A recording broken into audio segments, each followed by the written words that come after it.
After 20 years in state care, a young man received a key to a forgotten property. The inheritance wasn't a gift. It was a puzzle left by the grandmother he thought had abandoned him. And what he discovered there would unravel the entire story of his life.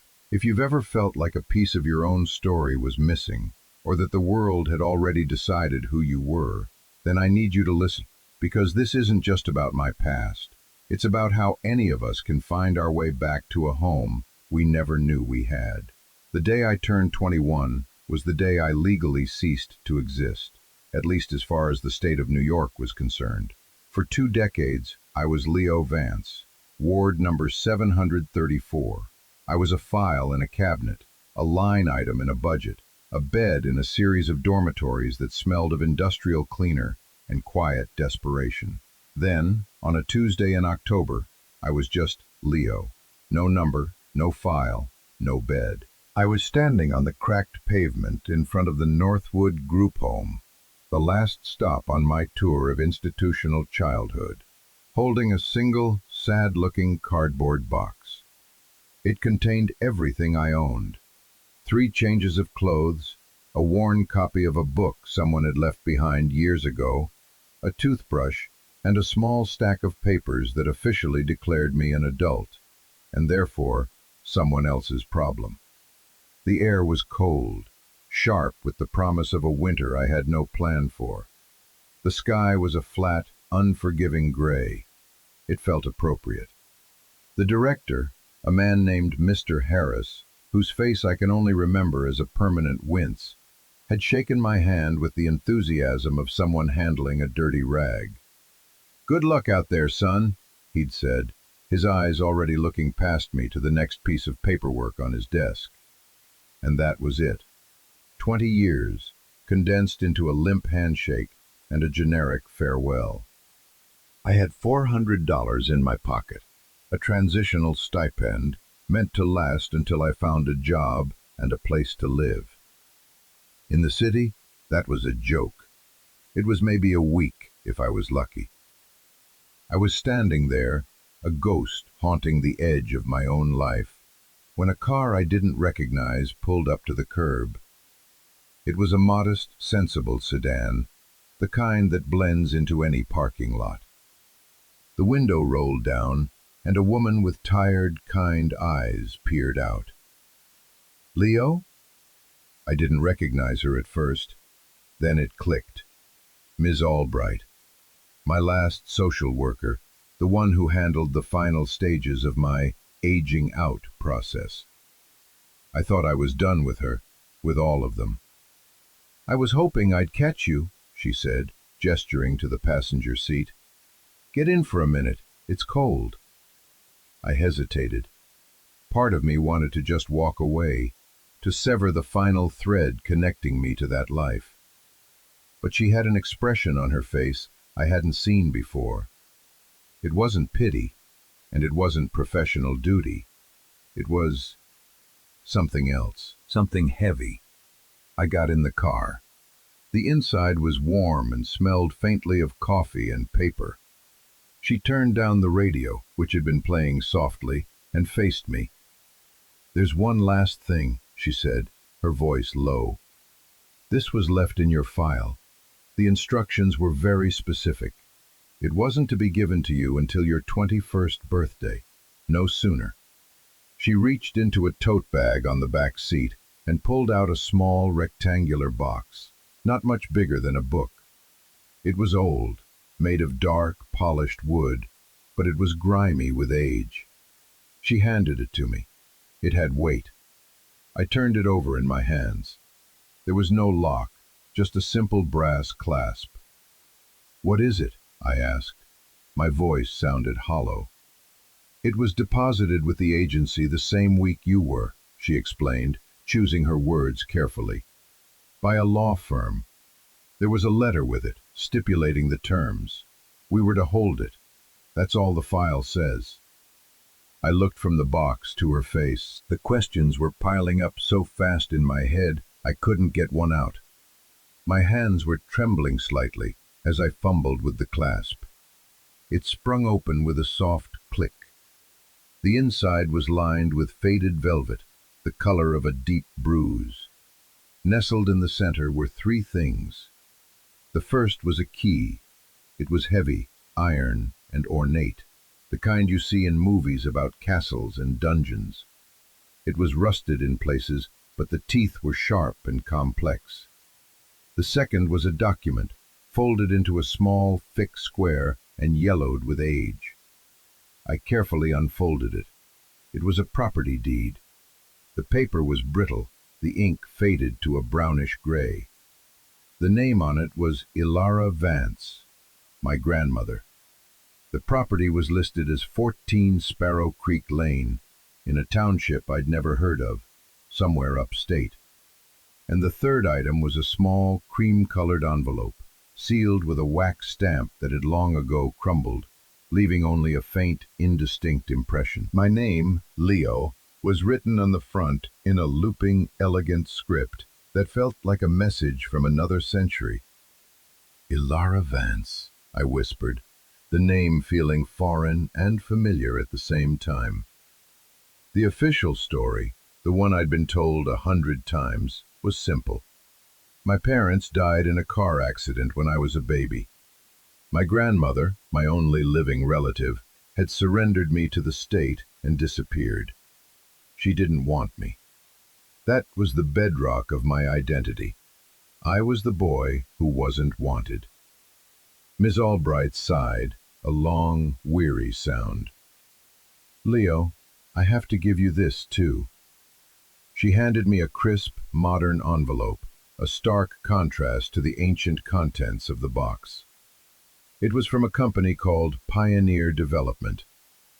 This came to the office last month, addressed to the estate of Elara Vance, care of you. Our legal department opened it. It's a final notice. I ripped it open. It was a demand letter, full of dense, threatening legal jargon. It said the property at 14 Sparrow Creek Lane was 20 years delinquent on its taxes. The total, with penalties and interest, was a staggering number: $57,000. Pioneer Development had purchased the tax lien from the county. The letter was an ultimatum: pay the full amount within 30 days, or they would take possession of the property. 30 days. I looked at the date. The letter was 3 weeks old. I had a week. I laughed. It was a raw, ugly sound. So this is a joke? They give me a key to a place I can't have? A place that belonged to the woman who threw me away? Leo, listen to me, Miss Albright said, her voice firm but gentle. My advice, as your former caseworker and just as a person, is to walk away. Let them have the property. It's a ruin, from what I can gather. It's a debt you can't possibly pay. You have $400 and the rest of your life. Don't start it by chasing a ghost and a debt. Take the stipend, get a room somewhere, find a job, start fresh. Please. It was good advice. It was the only sensible advice. But my fingers were wrapped around the cold, heavy iron of the key. It felt less like an object and more like a question. A question that had been waiting 20 years for me to ask it. The woman who threw me away, had she? Or was there another story? For the first time, it occurred to me that the official version might not be the only one.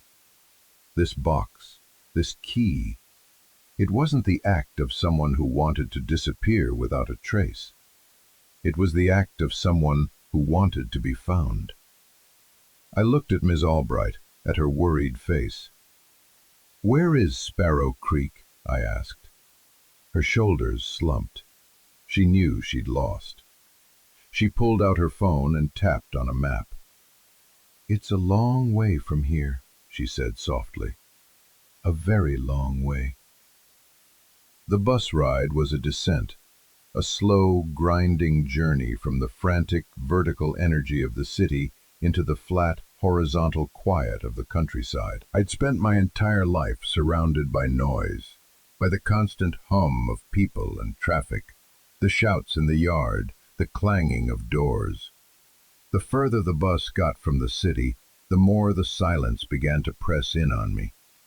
I watched the landscape change through the grimy window. Concrete and steel gave way to suburbs, then to strip malls, then to wide, empty fields lying dormant under the gray October sky. The trees were bare, their branches like skeletal fingers clawing at the clouds. It felt like I was traveling not just across the state, but back in time. I had the small wooden box on my lap, my hand resting on it. The $400 was now $280 after the one-way ticket. It was a reckless, stupid gamble, and every mile the bus traveled, the voice of Ms. Albright echoed in my head. Walk away, start fresh. But what was fresh? A room in a boarding house, a job washing dishes, a life built on the foundation of being unwanted? I had tried to imagine that future, and all I could see was a long gray hallway, indistinguishable from the ones I'd just left. This, at least, was a direction. It was a question mark, but it was my question mark. I hadn't opened the small, sealed envelope yet. I was saving it. It felt like the last piece, the one you save for the very end. For now, the key was enough. The deed was enough.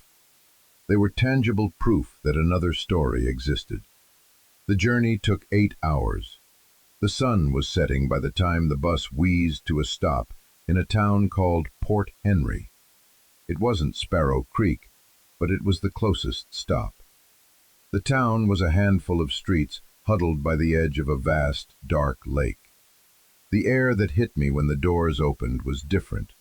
It was clean, cold, and smelled of water and wood smoke. It felt ancient. There were no taxis, no Ubers, just a single gas station with a convenience store attached, its fluorescent lights a lonely beacon in the deepening twilight. The man behind the counter was old, his face a road map of wrinkles. He looked me up and down, taking in my city clothes and the box I was clutching. "You're not from around here," he said. It wasn't a question. "I'm trying to get to a place called Sparrow Creek," I told him. He grunted. "Sparrow Creek ain't a place anymore. It's just a road. Used to be a little hamlet back in the day, but the mill closed. People moved on." "There's a property," I said. 14 Sparrow Creek Lane." The man's eyes narrowed slightly. He leaned forward. "Vance property. That place has been empty for 20 years.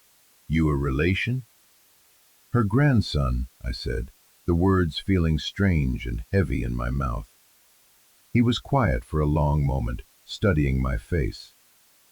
"You got her eyes," he said finally.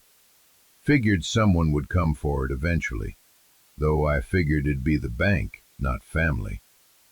He told me the road was 5 miles out of town, mostly unpaved. No one would be heading that way at this hour. He pointed me toward a diner across the street. "Get a room for the night at the inn above it. In the morning I'll have my boy give you a lift. He makes a delivery out that way." The room was small, clean, and suffocatingly quiet. The floorboards creaked. The wind howled outside the single window. I lay on the bed, my box beside me, and stared at the ceiling. Sleep felt impossible. I was an archaeologist about to break the seal on a tomb, and I was terrified of what I might find. Was it just a ruin and a debt, as Ms. Albright had warned? Was this whole trip a fool's errand, a final, desperate attempt to find meaning where there was none? I thought about the kids I grew up with. Some of them had stories. A parent in jail, a mother who was sick. Their histories were sad, but they were histories. They were connected to something. My story was a blank page, with a single sentence written at the top. You were not wanted. This property, this key, It was a chance to write something else on that page, even if it was just an ending. The next morning, the old man's son, a quiet guy named Mike in a dusty pickup truck, drove me out of town. He didn't talk much, which I was grateful for. The paved road turned to gravel, then to a dirt track flanked by dense, dark woods. After about 15 minutes, he slowed the truck. "This is it," he said, pointing to a break in the trees. A rusted, wrought-iron gate hung crookedly from a stone pillar. One half was missing entirely. Beyond it, a dirt driveway, barely visible beneath a carpet of fallen leaves, snaked into the woods. "House is up ahead. Can't see it from the road," he said. "You sure about this? Place gives me the creeps." "I'm sure," I said. He shrugged, put the truck in park, and helped me with my box. "Well, good luck to you," he said, his expression a mixture of pity and curiosity. He got back in his truck and drove away, the sound of the engine fading until it was swallowed by the immense silence of the woods. And then I was alone.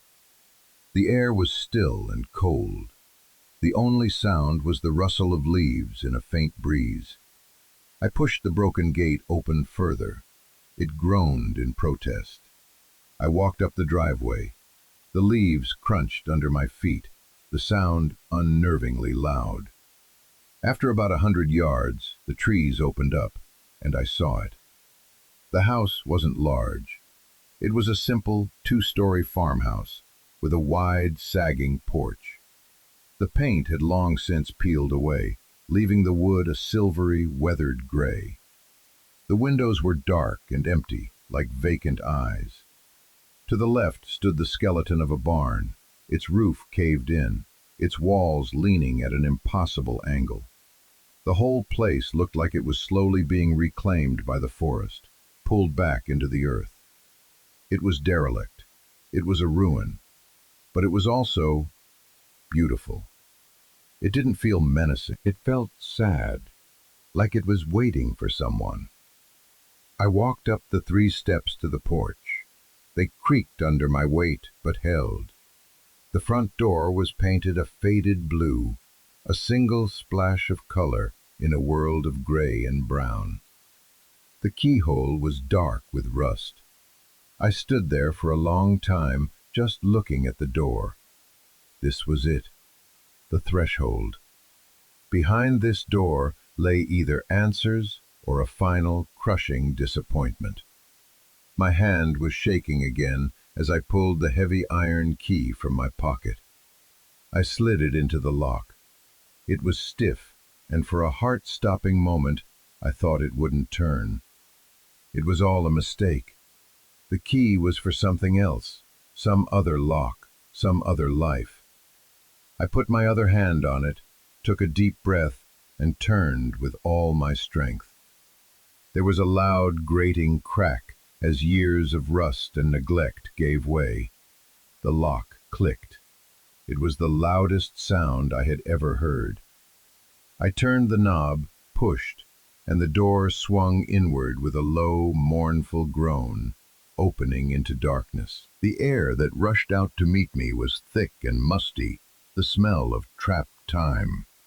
It was a cocktail of dust, decaying paper, damp wood, and something else, something faintly floral, like dried lavender. I stepped inside, my eyes struggling to adjust to the gloom. The door swung shut behind me with a soft thud, plunging me into near total darkness. My heart hammered against my ribs. For a second, a primal fear, the kind that makes the hair on your arms stand up, washed over me. I was in a tomb. I was trespassing. I fumbled for my phone, my fingers clumsy with adrenaline, and switched on the flashlight. The beam cut a sharp white cone through the darkness, illuminating a blizzard of dust motes dancing in the air. I was standing in a small entryway. To my left, a staircase with a carved wooden banister led up into more darkness. In front of me was a wide archway leading into what looked like a living room. I swept the light across the room. Everything was covered in a thick, uniform layer of gray dust, as if a soft, silent snow had been falling for 2 decades. Furniture huddled under white sheets, their shapes like sleeping, prehistoric animals.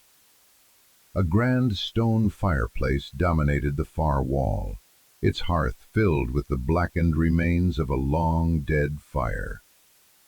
A stack of logs sat beside it, untouched. It was a perfect, frozen moment. It was as if someone had just stepped out for a moment and never come back. I walked slowly into the room, my footsteps eerily silent on the thick carpet of dust. I touched the sheet covering a large sofa. The fabric was cold and brittle. I felt like an intruder in a museum, or a ghost haunting my own past. My past. Was this my past? I had no memories of this place, no flicker of recognition. I was a stranger here. I drifted from room to room on the ground floor. A dining room with a long table and 8 chairs, all shrouded. A kitchen, where the light from the grimy window revealed peeling linoleum and countertops bare, except for a single, dust-covered mug sitting by the sink. It was all so normal, so domestic. It was the kind of home I used to see in pictures, the kind I used to imagine for myself when I was a kid, lying in my bunk in the dark. A place with a kitchen and a fireplace and a family. Seeing it like this, empty and abandoned, felt like a special kind of cruelty. I went back to the living room, drawn to the fireplace. It felt like the heart of the house. I sat on the dusty floor in front of it, the beam of my phone's light casting long, dancing shadows. I pulled the small, cream-colored envelope from my pocket. My name on the front. Leo. My hands were steady now. The fear had subsided, replaced by a quiet, determined resolve. I had come this far. There was no turning back. I carefully broke the brittle seal. Inside was not a long letter, as I had expected. It was a single piece of folded notepaper and another, much smaller, brass key. I unfolded the paper. The same elegant, looping handwriting. The message was short, cryptic. The heart of the house holds the heart of the matter. Forgive me. E. The heart of the house. I looked at the massive stone fireplace in front of me. The hearth. Of course. It was a cliché, something out of a book, but it felt right. I ran my hands over the cold stones around the fireplace opening. They were solid, seamless. I pushed on them, looking for a loose one. Nothing. I was about to give up, to think I'd misunderstood, when my light caught something on the hearth itself. A single stone, darker than the others, with a small, almost invisible chip on its edge. It was just different enough. I knelt down and pressed my fingers into the grout around it. It was looser than the rest. I dug my nails in, pulling. The stone resisted, then shifted with a scraping sound. It came free in my hand. Behind it was a dark, rectangular cavity, just big enough to fit a small box. And inside that cavity was a metal box, black and rusted at the hinges. It had a small, simple lock. My breath caught in my throat. I picked up the small brass key that had been in the envelope. With a trembling hand, I inserted it into the lock. It fit perfectly. I turned it. The lock clicked open. I lifted the lid. The box was filled to the brim. On top were thick bundles of letters, tied with faded ribbon and organized by year. Beneath them, I could see stacks of currency. Not just a few bills, thick, dense wads of cash held together with old rubber bands. It was a fortune. I didn't touch the money. My eyes were fixed on the letters. The top bundle was labeled in that same script, Year 1. I gently lifted it out. The first letter was dated just a few weeks after I was born. My hands shook as I unfolded the delicate pages.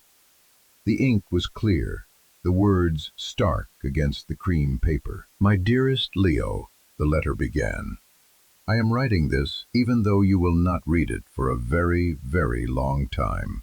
Perhaps never. I am writing because I need to record the truth, even if it only ever exists in this box, buried in the heart of this house. If you are reading this, it means two things. It means I am gone, and it means you have come home." I had to stop. I closed my eyes, the words burning behind my eyelids. You have come home. I took a ragged breath and continued reading. Today, I did the hardest thing I will ever do. I left you. I drove to the city, and I walked into a building I never wanted to see, and I handed you, my perfect, beautiful grandson, to a stranger. They have a story all prepared. They will say your parents are gone, which is true. They will say your grandmother, Ilara Vance, has abandoned you, which is the most profound lie ever told. I am not abandoning you, my love. I am hiding you. The letter went on to explain, in clear, heartbreaking detail, my parents, her son and his wife, hadn't just died in a car accident. They had gotten involved with dangerous people.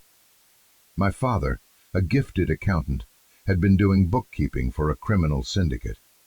He thought he could handle it, that he was smarter than them. He was wrong. He had discovered the depth of their crimes, money laundering, extortion, worse, and he had decided to get out, to go to the police. But he made a mistake. He told them. He tried to use his knowledge as leverage to protect his family. They responded by running my parents' car off a mountain road. It wasn't an accident. It was an execution. They didn't get what they were looking for, the letter continued. Before he died, my son told me he had hidden a failsafe, copies of all their records, all their crimes. He told me they would come looking for it, and they did. The day after the funeral, 2 men came to this house. They were not police. They were polite, but their eyes were cold. They were looking for my son's files. They thought I knew where they were. I didn't. But I knew then that as long as you were with me, you were a target. You were their leverage. I couldn't run forever. I couldn't protect you. They are powerful, and I am just one woman. So I made a choice. I chose to become a ghost. I surrendered you to the one place they would never think to look for a child they believed was a valuable bargaining chip. The anonymous, bureaucratic maze of the state care system. I created a false trail, made it look like I fled the country with what little money I had. I became, on paper, a selfish, grieving woman who couldn't handle the burden of a child. It was the only way to make you safe, to make you invisible. I dropped the letter. My whole body was shaking, not from cold, but from the shock of it. 20 years. 20 years of believing I was abandoned, thrown away. 20 years of carrying that weight, of letting it define me. And it was all a lie. A lie constructed to save my life. A lie told by a woman who had sacrificed everything. I looked around the dusty, silent room. This wasn't a place of abandonment. This was a sanctuary. This was a fortress. I picked up the next letter, and the next. They were a diary, a chronicle of her lonely life after she'd given me up. She had never left. She had stayed right here, in this house, living like a hermit, saving every penny she could, putting it in this box. For me. She wrote about the changing seasons, the garden she kept, the quiet ache of my absence. She wrote to me on my birthdays, imagining what I looked like, what my voice sounded like. "You are 5 today," one letter read. "I baked a small cake. I wonder if you like chocolate." Another, years later. "I saw a boy in town today who must be your age. He had your father's walk. My heart ached so much I had to sit down on a bench. I cried. I sat on the floor of my grandmother's house, in a cloud of dust, and I cried for the first time since I was a small child. I cried for the baby left with strangers. I cried for the boy who grew up believing he was worthless. But mostly, I cried for her, for Ilara Vance, the grandmother I never knew, who had loved me so much she had erased herself from my life to grant me my own. It was a love so fierce and so complete, it had masqueraded as abandonment for 20 years. The grief was a physical thing, a crushing weight in my chest. But beneath the grief, something else was stirring. A slow, burning anger. An anger at the people who had taken my parents, who had forced my grandmother into this impossible choice. And a dawning, terrifying sense of responsibility. I looked at the money in the box. And then I remembered the letter from Pioneer Development. The $57,000 debt, the 1-week deadline. Suddenly, it all clicked into place. This wasn't just about a tax lien. This was about them. They were still looking. After 20 years, they were still looking for what my father had hidden. And Pioneer Development was their tool. They weren't trying to collect a debt. They were trying to seize the land, to finally get their hands on it so they could tear it apart and find my father's secret. My grandmother had given me 2 things in this box: the story of my past and a choice about my future. The money was my escape. It was enough to pay the debt and have a substantial amount left over. Or it was enough to just disappear. I could take the cash, walk away from this house, this story, this fight. I could start that fresh life Ms. Albright had talked about. No one would blame me. My grandmother's own words echoed in my mind. Forgive me. She was asking forgiveness for putting this burden on me. The choice. To run or to fight. To be free or to be right. I sat there in the dark for what felt like hours, the dust settling around me, the silence of the house pressing in. The initial shock had passed, leaving behind a hollow space inside me. The story of my life had been rewritten in the span of an afternoon. I wasn't an orphan because I was unwanted. I was an orphan because I was loved too much. The thought was so immense, so world-altering, that my mind could barely contain it. My entire identity, built on the shifting sands of abandonment, had crumbled. And I didn't know who I was supposed to be in its place. Am I the boy who was saved? Or am I the man who has to finish the fight?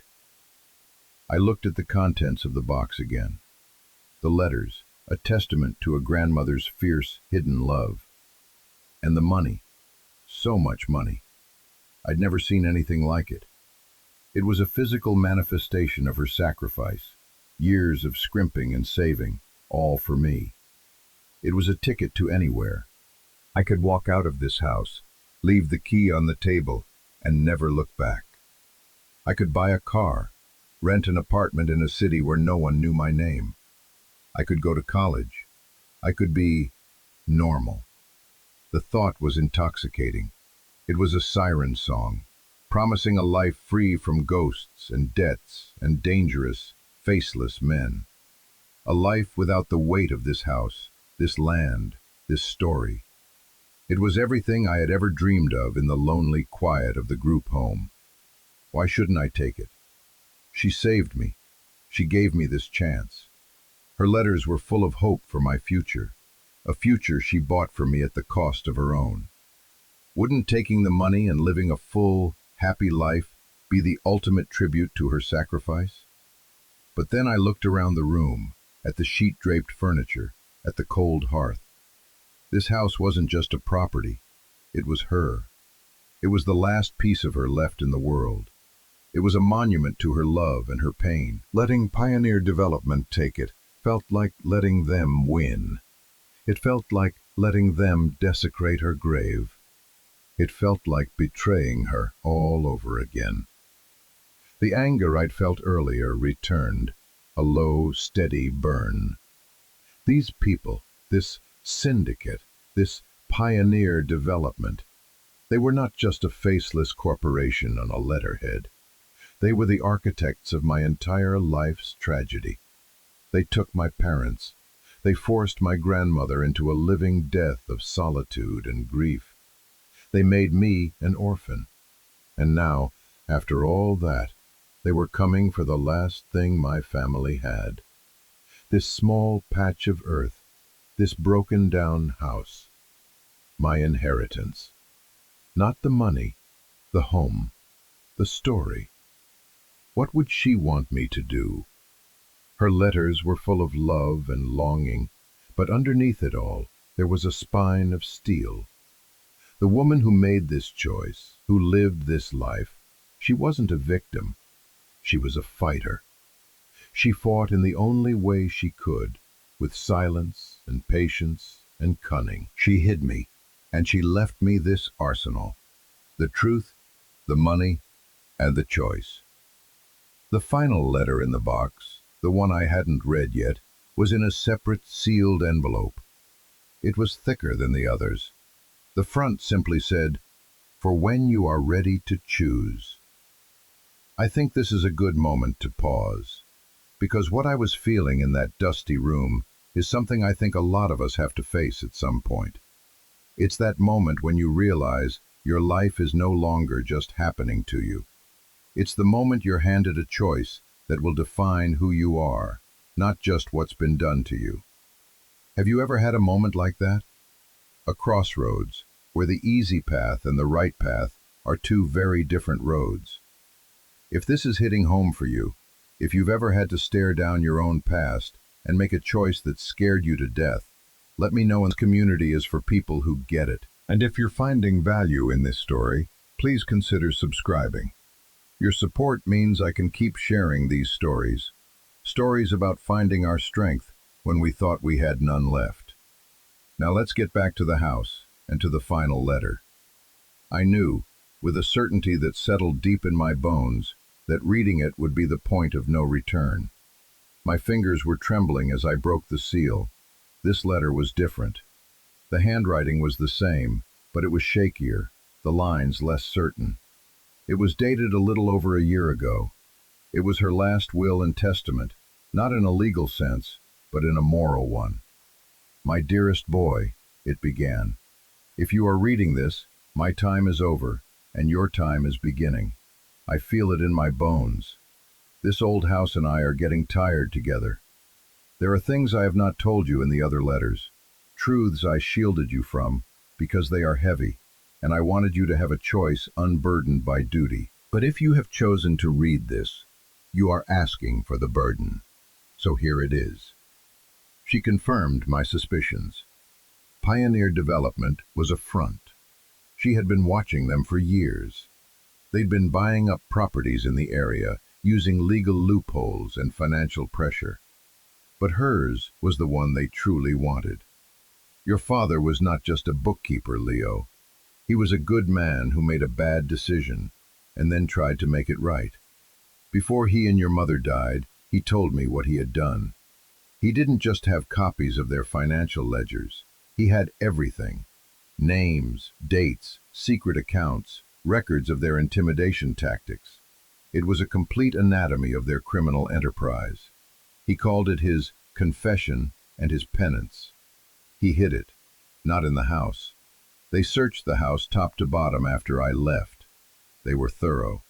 He hid it on the property. He was clever, your father. He knew they would think in terms of safes and secret rooms. He thought in terms of the land itself. The letter went on, her words painting a picture of my father I'd never had. Not just a victim, but a man of conscience trapped in a terrible situation, trying to claw his way back to the light. And he had left a weapon behind. "The money in the box is for you," she wrote. "It is clean. It is my savings, my pension, the sale of my jewelry. It is for you to live. I want you to live, Leo. I want you to be happy and free. You can take that money and you can walk away from here, and you will have my blessing." That is one kind of freedom, but there is another kind. The kind that comes from justice. The kind that comes from finishing what your father started. From giving our family peace. The final paragraph was a direct challenge. A torch being passed. He told me where he hid the box. He said, "Tell Leo to look where the horses sleep, beneath the fallen star." It meant nothing to me for years, but I think I've figured it out. And I think you can too. The choice is yours, my brave boy. To be free or to be right. Whatever you choose, know that you were loved every single day. Your grandmother, Ilara. I folded the letter. The choice was no longer abstract. It had a name, a place, a purpose. Where the horses sleep, beneath the fallen star. The barn. The collapsing, ruined barn. A fallen star. It took me a minute. A star. A brand. A white mark on a horse's forehead. A fallen star. A horse that was no longer there. I stood up, my body stiff from sitting on the cold floor. The grief and confusion were still there, but now they had a core of something hard and clear. Purpose. I knew what I had to do. I wasn't that scared, lonely kid from the group home anymore. I was Ilara Vance's grandson, and I was home. The fight was just beginning. My first move was to call the only ally I had in the world, Ms. Albright. I walked out onto the sagging porch, my phone feeling like a lifeline to the world I had just left. The signal was weak, a single flickering bar. I paced back and forth, holding the phone up to the gray sky, until it finally connected. Her voice was tinny, worried. "Leo, my God, are you all right? Where are you?" "I'm here," I said, my own voice sounding strange to me, stronger than I expected. "At the house." There was a long silence on the other end of the line. "Leo, I told you—" "You were right," I interrupted. "It's a ruin, and there's a debt. But you were wrong about the rest of it. She didn't abandon me, Ms. Albright. She saved me." I spent the next 20 minutes telling her everything. The box, the letters, my parents, the criminal network, pioneer development. I told her about the hidden ledgers. As I spoke, I could feel the stories solidifying, becoming real. It wasn't just a collection of dusty letters anymore. It was a fact. It was my fact. When I finished, the silence on the line was different. It wasn't worried anymore. It was heavy with contemplation. Mrs. Albright had spent her life navigating systems, dealing with broken families and tangled lies. She knew the truth when she heard it. "Okay," she said, her tone all business now. The pragmatic social worker was back, but this time she was on my side. "Okay, Leo, first thing, do not contact Pioneer Development. Do not answer any calls from numbers you don't know. Don't talk to anyone who might show up at the property. You are in a very dangerous position." "I know," I said, "but I have the money. I can pay the tax lien. I have until the end of the week." "No," she said sharply, "you will not do that. That's what they want. They want you to engage. They want to know who you are. Right now, you are a ghost to them, just like your grandmother was, a name on a deed.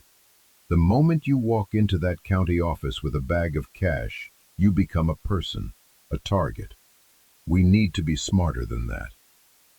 Her calm, methodical approach was a lifeline. My anger and grief were a fire, but she was the one who could help me forge it into a weapon. "What do we do?" I asked.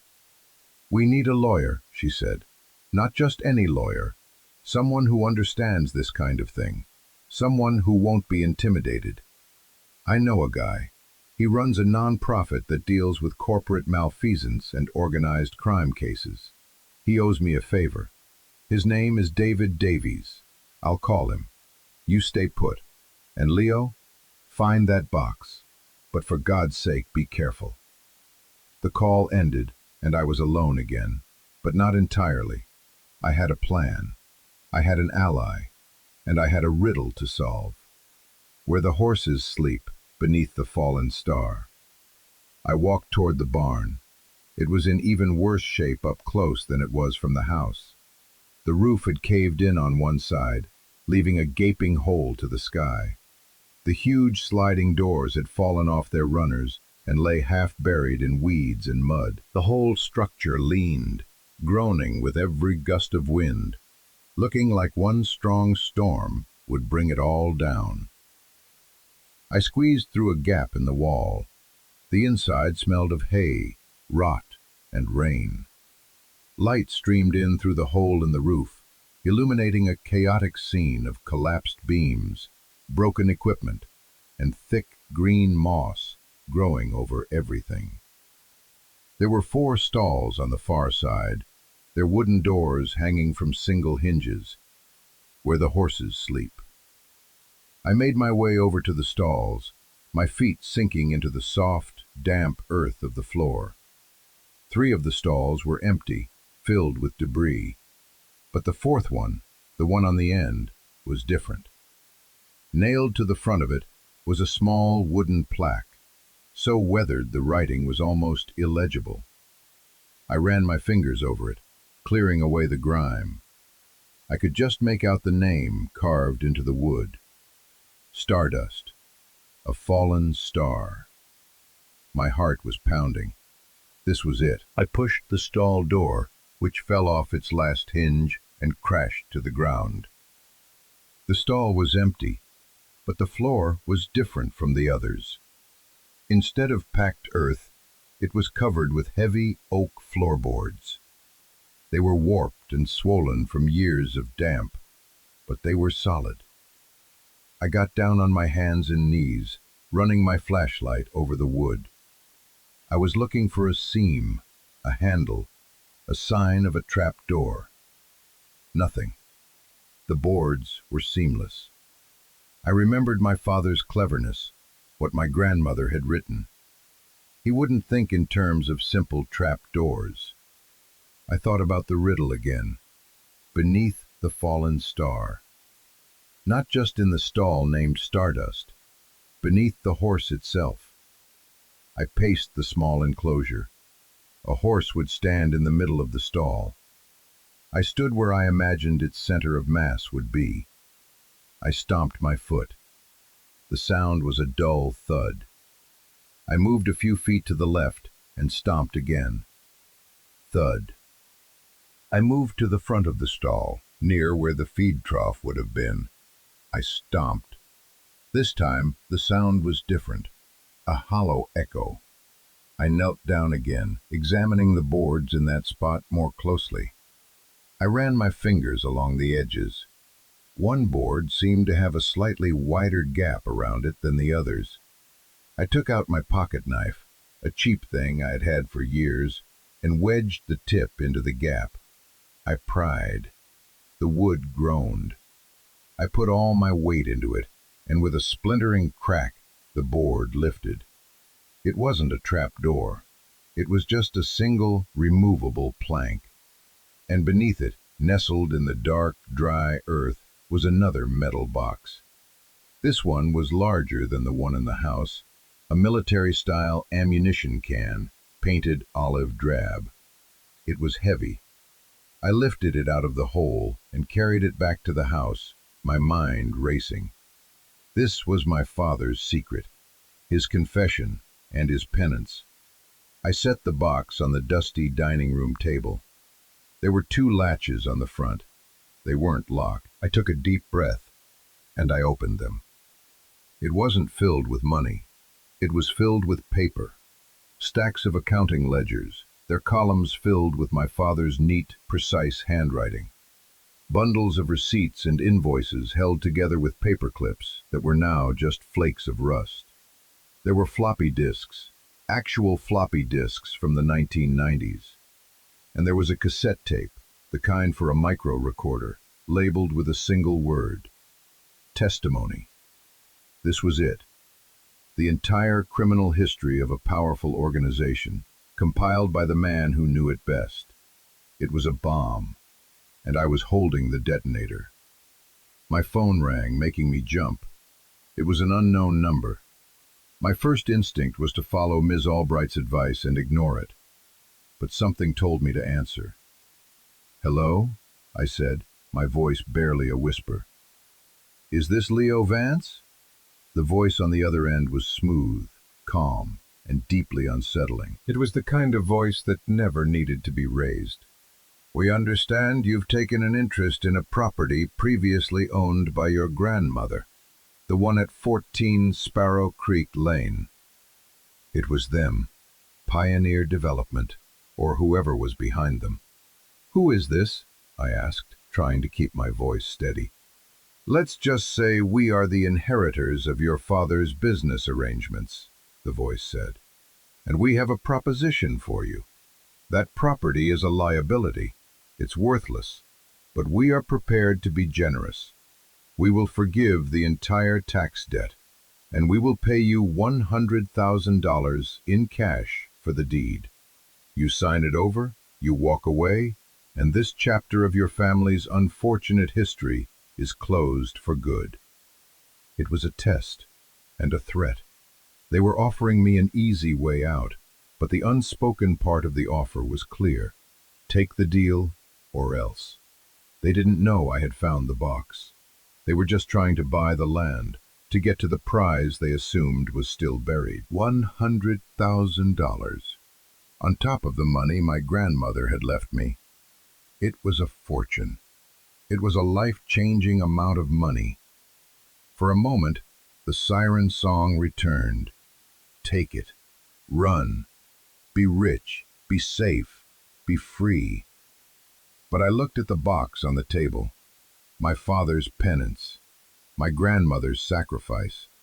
My entire life shaped by the actions of the man on the other end of this phone. "No," I said. The word was quiet, but it felt like a rock. "I'm sorry?" the voice asked, a hint of surprise in his tone.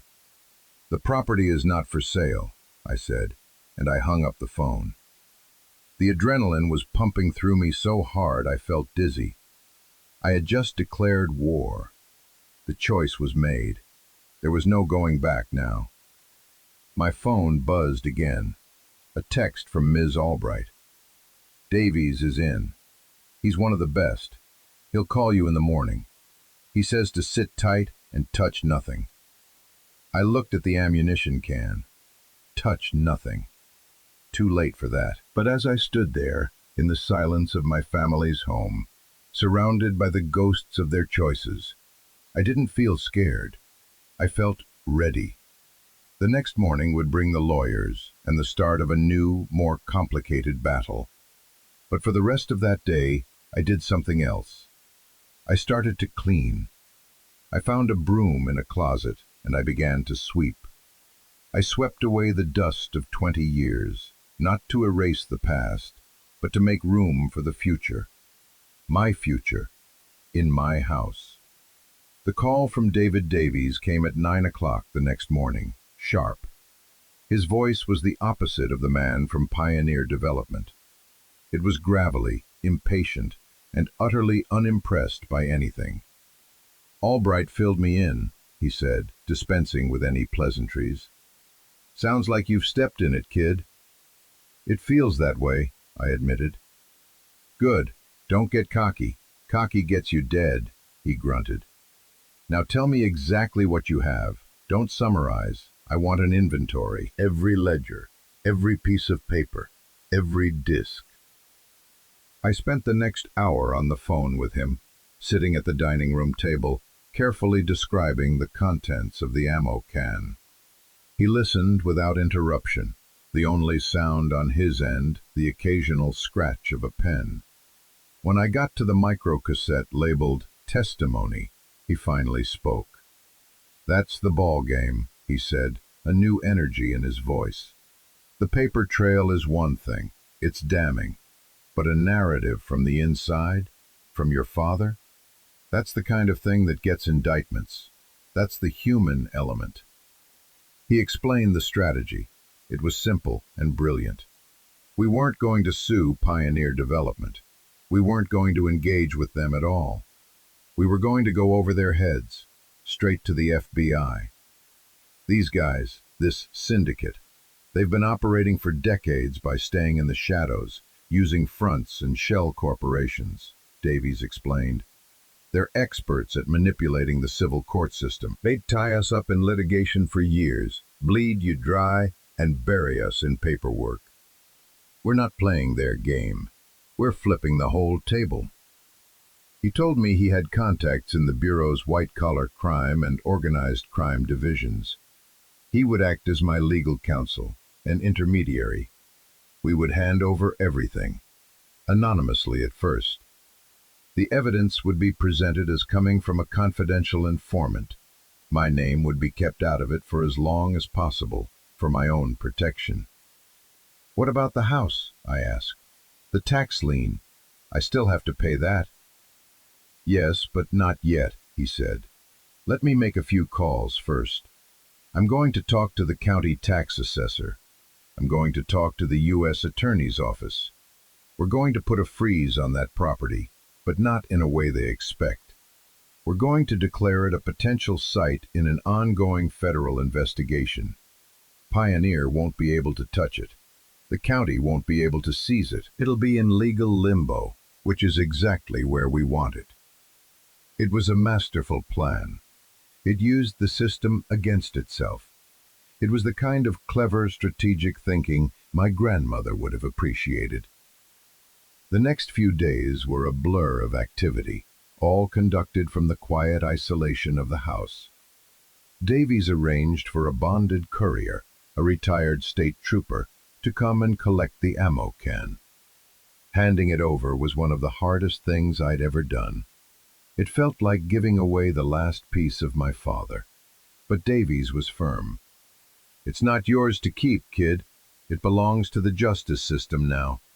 Your job was to find it. My job is to use it. Now you have a new job. Stay alive and stay quiet." So I did. I stayed in the house. I kept cleaning. I found old cleaning supplies under the sink that still worked.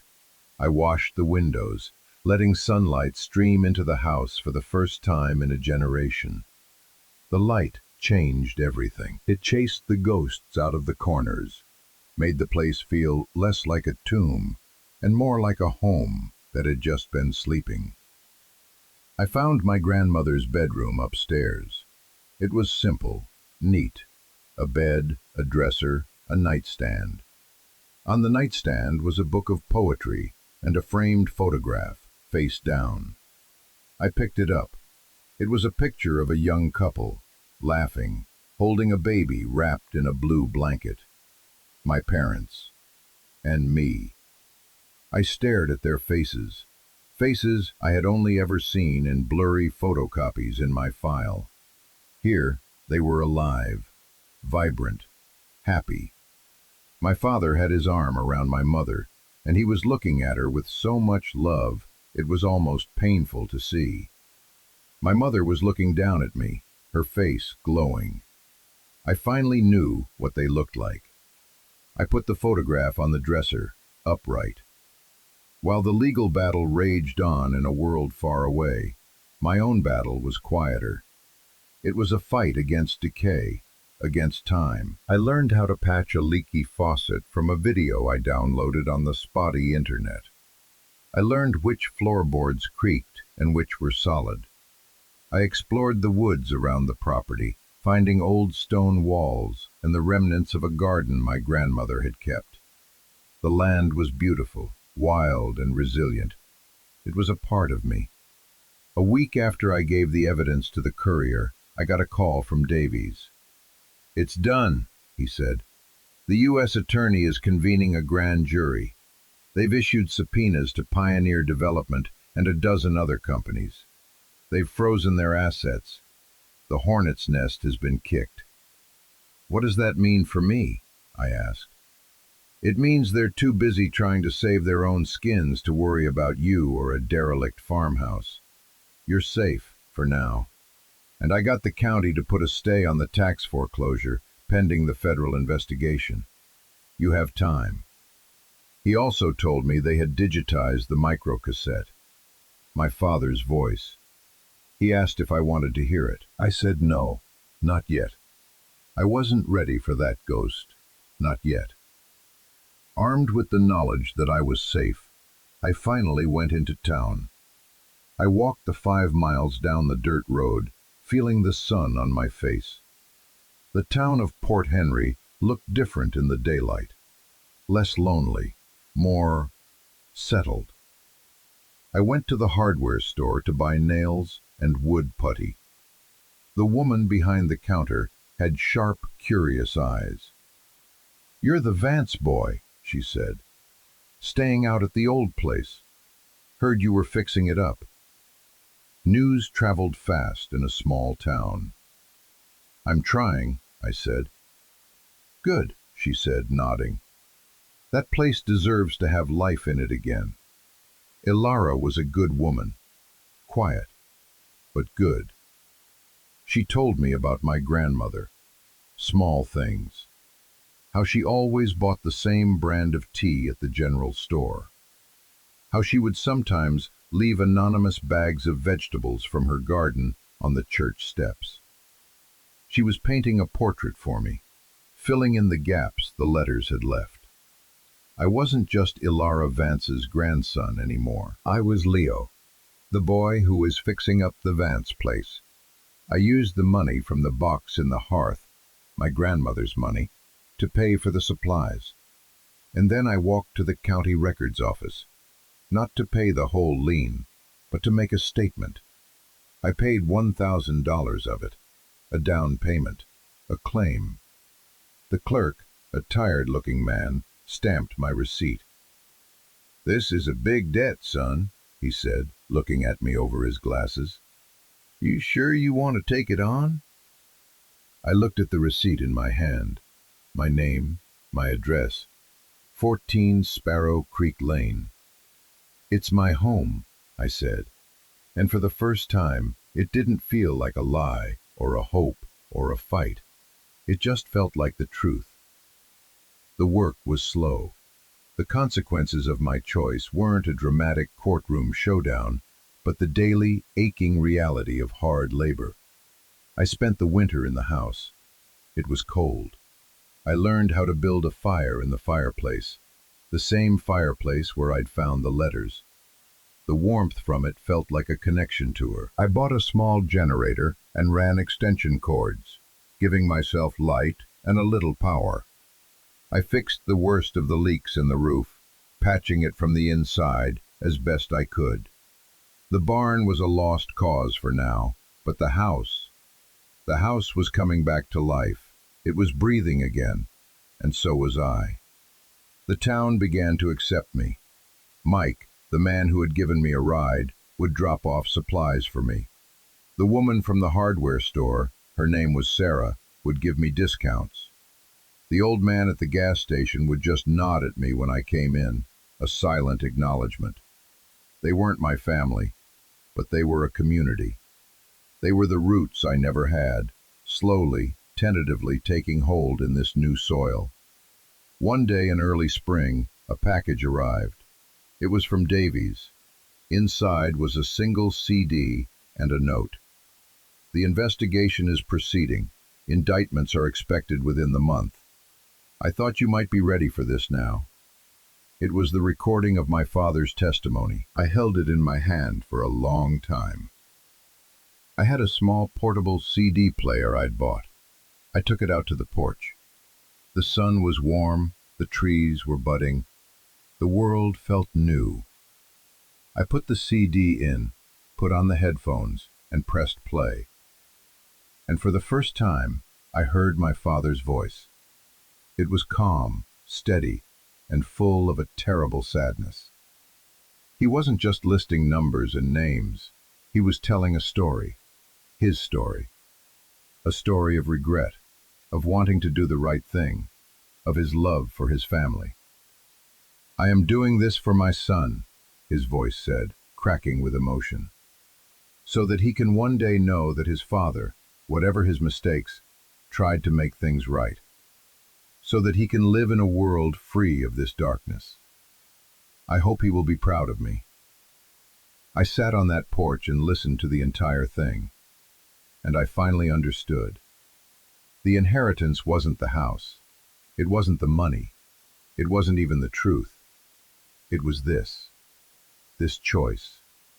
The choice to stand for something. The choice to finish the story my father and grandmother had started. The consequence of my choice wasn't victory. It was work. It was peace. It was home. Months turned into a year.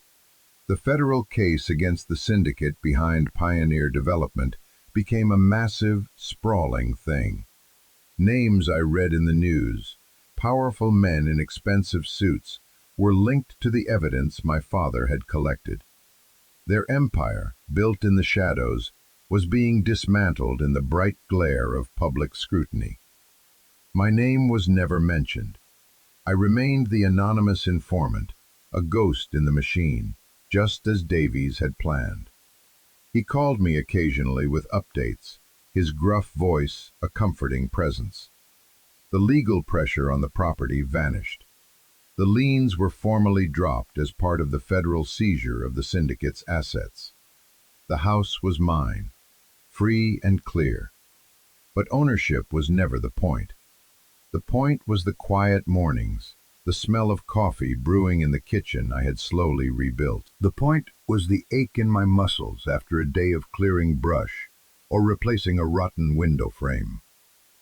I had started work on the barn, stabilizing the structure, clearing the debris.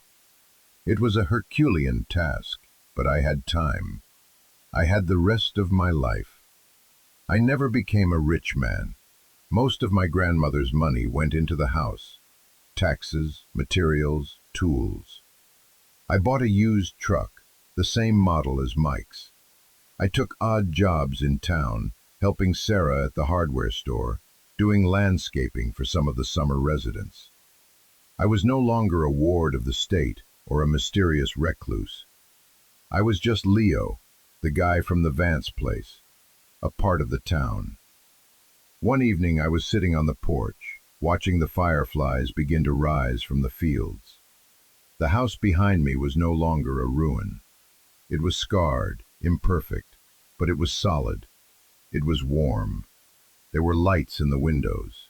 My lights. I thought about the boy who had stood outside the group home, clutching a cardboard box, feeling like the world had ended. He had no past and no future. He was so lost. It felt like a lifetime ago. I realized then that my grandmother's gift wasn't the house or the money. It was the journey to it. She didn't just give me a home. She gave me the chance to earn it, to build it, to choose it. Home isn't a place you are given. It's a place you make. It's the story you decide to write for yourself. The anger I had felt was gone, replaced by a deep, quiet gratitude. The grief for my parents and grandmother was still there, a soft ache that I knew would never fully disappear. But it wasn't a wound anymore. It was a part of me, like the color of my eyes or the shape of my hands. It was the foundation on which I had built this new life. This is the lesson I wanted to share with you all, the story that gets written for us in the beginning, the story of where we come from, of what we've lost, of who people think we are. That's just the first chapter. It's not the whole book. We get to pick up the pen, We get to decide what comes next. We can't erase the past, but we can build a future that gives it meaning. My grandmother thought she was giving me a choice between being free and being right.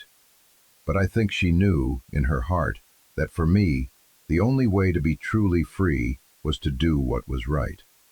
To reclaim my family's story and make it my own. The house is quiet now, but it's not empty. It's filled with the memories of those who came before, and the promise of the life that is yet to come. It's not just a structure of wood and stone anymore. It's a testament to the idea that even after the deepest loss, you can rebuild. That you can find your way home, even if it's to a place you've never been before. And that's really the heart of it, isn't it? We all have our own version of that abandoned house. A part of our lives, our history, or our hearts, that we've been told is a lost cause. A ruin not worth saving. A story of abandonment we've told ourselves so many times we believe it's the only truth. But what if it's not? What if, buried under all that dust and neglect, there's a key, a letter, a reason to fight? What if the thing we thought was our greatest weakness is actually the source of our greatest strength? I want to thank you for listening, for taking this journey with me. If this story resonated with you, if it made you think about your own story and the chapters you still about a time you chose the harder path. Tell me about how you found your way home. This isn't just my story, it's a conversation. It's a community of people who understand that sometimes you have to go back to the beginning to find your real start.